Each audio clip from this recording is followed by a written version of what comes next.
Joker de Folie is a straight up musical. If you are not a fan of La La Land, of musicals, of vibrant colors, of people breaking out into songs in the middle of a conversation, you're gonna absolutely hate this film because there is a lot of musical numbers.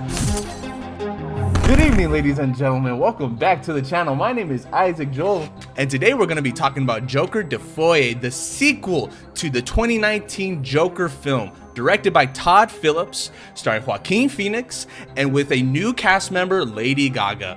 I am so excited to talk about this film. I am one of the biggest Joker fans of all time. Ever since I was a child, I had a lot of respect for the first film. A lot of people did not like it, and I'm gonna tell you exactly why. Because it had so many similarities to Taxi Driver, King of Comedy, films that have come before in the past, directed by Martin Scorsese, and a lot of people felt like they just took that story and repurposed it for the Joker. And arguably, yes, that is exactly what they did. Whether you love that or hate it is totally up for conversation and debate. Either you really love and appreciate what these movies are and what they have to say, and the fact that they have absolutely nothing to do with the Batman, the DC world, Gotham City even. It really has become its own entire Elseworld story. So you either hate it for that, or you actually appreciate what it is that Todd Phillips has come in with his own unique vision and his own perspective on the character and the world. And so it really is such a radical difference. I remember when the first movie came out, I saw that in theaters and my mind was blown. It really left an impression on me during that final act, the last 5-10 minutes of that film. I will argue and say is some of the best moments in cinematic history, because you really had no idea as an audience where they were going with the characters, where they were going with the story. Was he going to kill himself? Was he going to shoot Murray Franklin? And the insane part of it is Todd Phillips found a way in that film to inject you, the audience, inside a psychopathic mind.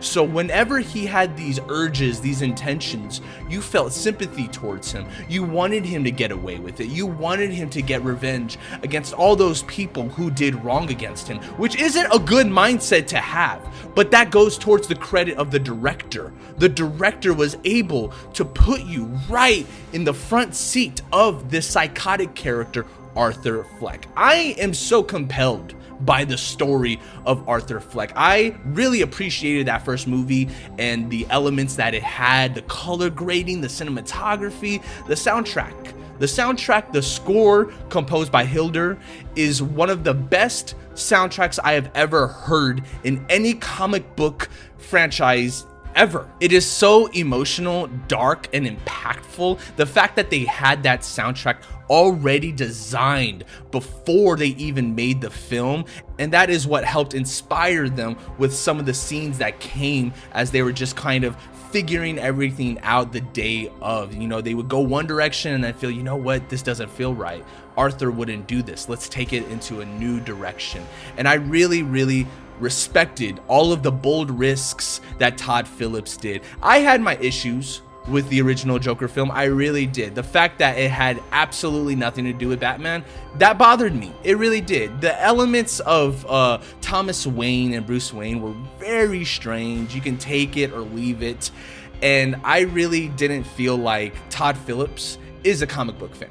He really has no idea who these characters are. He doesn't really care what their origins are. He really did strip everything away that made the Joker unique. And I'm speaking as a diehard fan of the iconic figure that is the Joker from the comic books. But I also really do love his interpretation of this character. Arthur Fleck is just a new character that he came up with. That wasn't even something from the comic books. He's not even an actual person. They completely came up with this entire background in this story because it could not conflict with the actual live action movies that they were making at the time. The Jared Leto version, now we have the Batman with Robert Pattinson. There truly is a lot of versions of the Joker. Some of them are good, some of them are bad.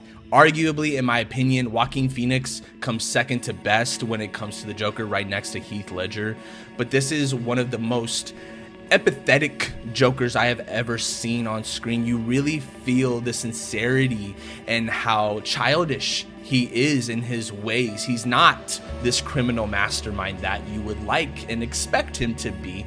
He really is just this person that has been wronged and failed by the system and the people surrounding him that was supposed to protect him and love him. And when he finds out his entire life is a lie, I saw an early screening of Joker de Folie, and I really want to share my experience with you. I don't want to give any spoilers out. That already has been leaked onto the internet. I'm sure a lot of people already know how this movie ends, and so I don't really want to discuss the final act or any spoilers. I'm gonna leave all of that out of this video. I just want to give you my impressions and my thoughts. Speaking as someone who loved the original film, I had a lot of expectations for this film. If you're going to come back and continue the story of Arthur Fleck, of the Joker, he better be the Joker by this time around. I'm done with the origin stories. I'm done with, oh, let's ground them, let's make them realistic. How would they feel in a real world? Listen, all of that is really nice, but at a certain point,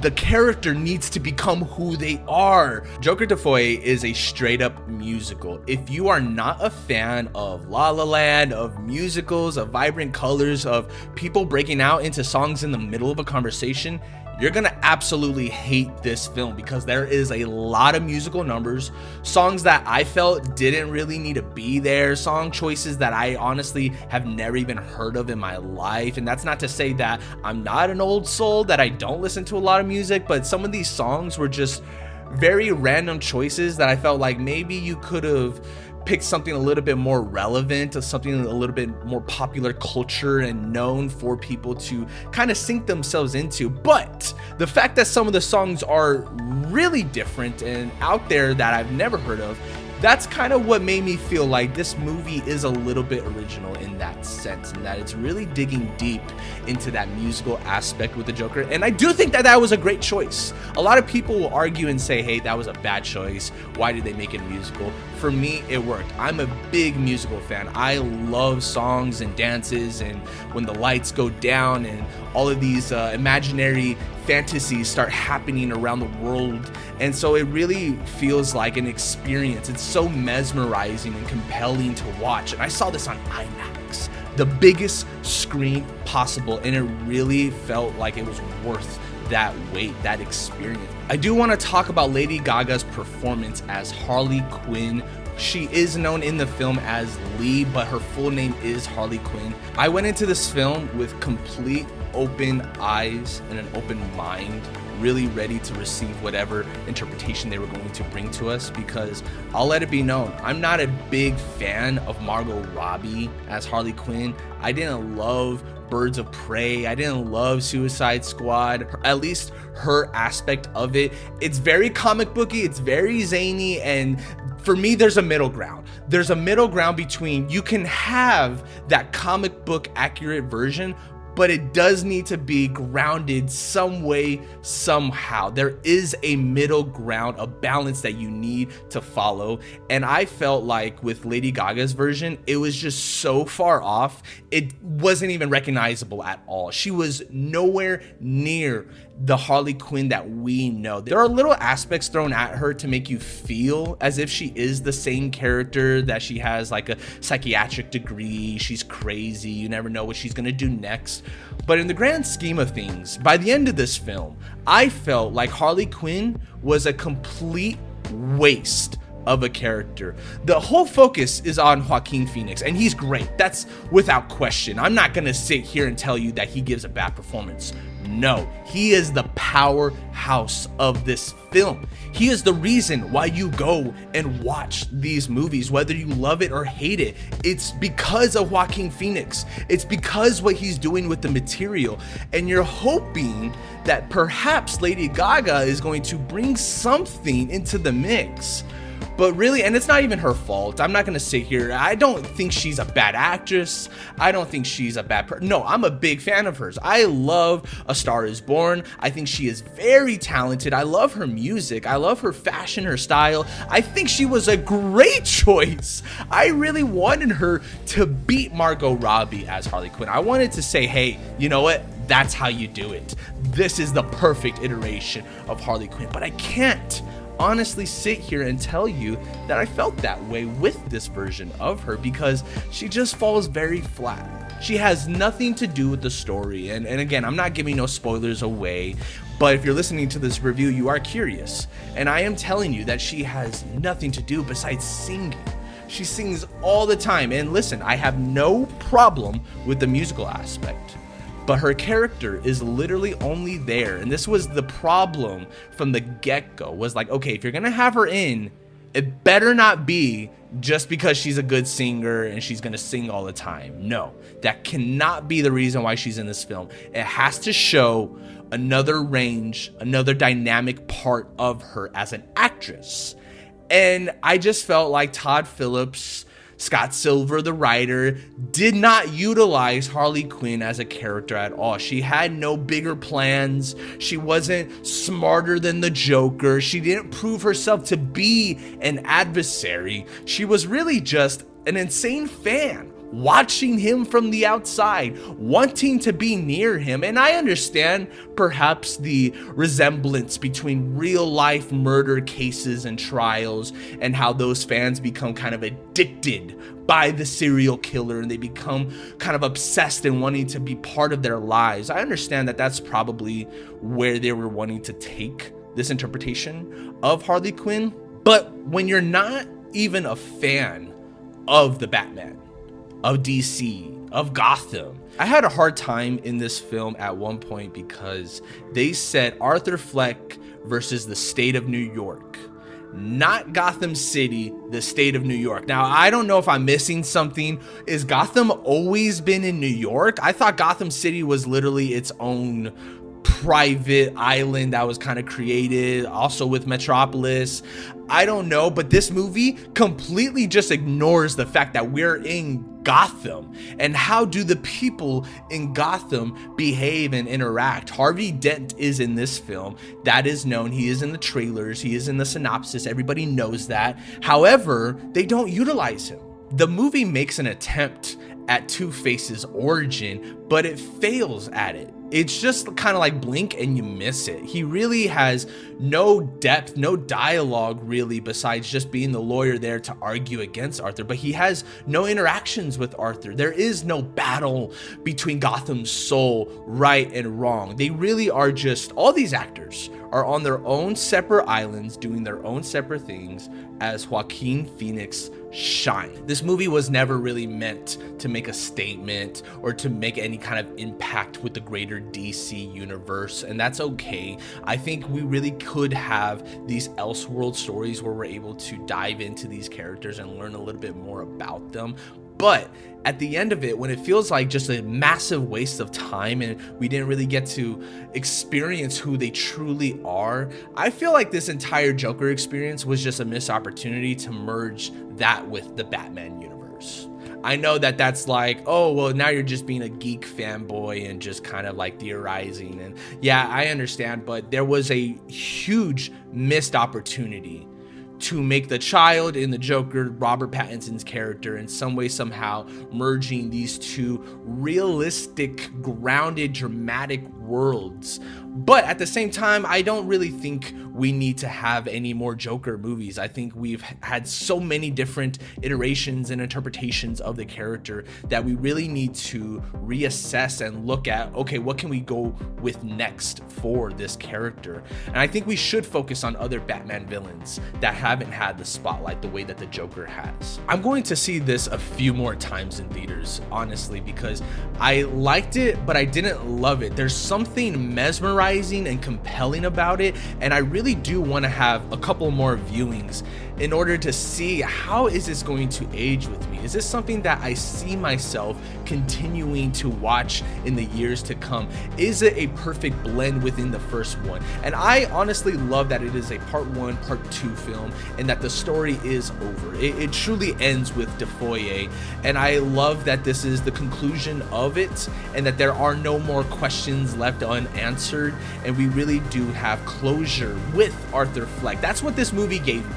It gave me closure as to what was the vision for this version of Joker? What did they really want to do with Joaquin Phoenix? What was real and always inside of his mind? And I feel like, honestly, making this, if you look at it as a 4-hour-long film, you really have this beautiful character study of a character, of a serial killer. I think Joaquin Phoenix is one of the greatest actors of our generation, and he really proves that with Deux.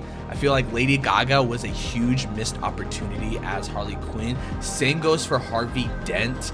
But when you take all of those other elements out, those DC superhero elements of like, oh, well, let's do more world building. If you really just focus on Arthur Fleck and his journey as a character, it is one of the most interesting films I have ever seen, and I loved the music aspect of it. I really felt the experience with every single number being shot on IMAX. This movie was meant to be seen in that format, and I really believe that you need to go see this film. And let me know your thoughts on it. Do you think this is the worst Joker of all time? I don't feel that way. He really is, next to Heath Ledger. I don't think who comes next to be the Joker needs to question on how they need to dress, how they need to look, how they need to talk and walk. Those are the wrong things to focus on. What you need to focus on are the motivations. What makes him so insane? What is he driven by? Is he an agent of chaos? Does he know what he's doing? Is he just a dog chasing cars and he doesn't know what he's gonna do if he just catches one? I think there are so many beautiful similarities between Heath Ledger and Joaquin Phoenix's Joker that you can look at both of those as some of the biggest master classes of acting of all time. Deux had a lot of interesting conversations, especially when it came to the trial scene. I was very emotional when it came to those moments when Arthur was essentially being questioned for his insanity. Some people thought he was faking it. Some people didn't think that it was real. They would read his own personal diary in front of everyone. It was such an invasion of his privacy, of his inner thoughts. But because of his actions, he had all of those rights stripped away from him. And so I really love how they make the Joker sort of this figure for other lost souls to look at and idealize, and they look up to him and worship him and kind of want to be like him. But even he doesn't know, is this real? Is this a fantasy? He doesn't understand his power.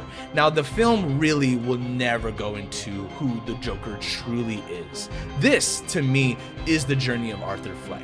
And it was a fascinating, compelling journey that I'm very grateful Todd Phillips directed. He's one of my favorite directors of all time, and I really appreciate his interpretation of this character, and I loved it. I don't hate what he has done. I don't hate that he took Taxi Driver, La La Land, and kind of repurposed these characters for his own kind of world. That doesn't matter to me. In my own opinion, the Joker works because it is its own contained story. And if you understand the mental illness aspects of it and where they kind of failed with Arthur Fleck, then I feel like you can really attach yourself into the sympathetic part of this character. Anytime they abuse him or hurt him, you really feel so sorry for him. But then he does something that reminds you of, oh yeah, that's right, he's a lunatic. And so this movie is very fascinating. I don't think it's better than the original 2019 film, but I loved it. Joker Deux is such a masterpiece of a musical film, and I highly recommend that you go check it out. I'm going to rate Joker Deux 7 out of 10. I think it's a beautiful film. It really has some missed opportunities with its characters and its actors, and the story really felt kind of directionless by the end of the final act. And I don't want to give anything away with those 10-20 minutes, but to me, when you compare the final act in this film to the first movie, it doesn't even come close. The first movie is so powerful in the way that it ends, and this one is very disappointing in how it ends. But I loved and respected the journey as an artist, and I highly recommend that you go and check this out. Let me know in the comments below what you think of Joker de Folie. Are you excited to see this movie? Do you think it's the worst Joker of all time? Do you think Joaquin Phoenix is really talented? I'm very curious to hear your thoughts on Lady Gaga's portrayal, if you thought that she was a good Harley Quinn compared to Margot Robbie. Let me know in the comments below, and as always, I've been Isaac Joel. Don't forget to like and subscribe to the channel, and I'll catch you next time.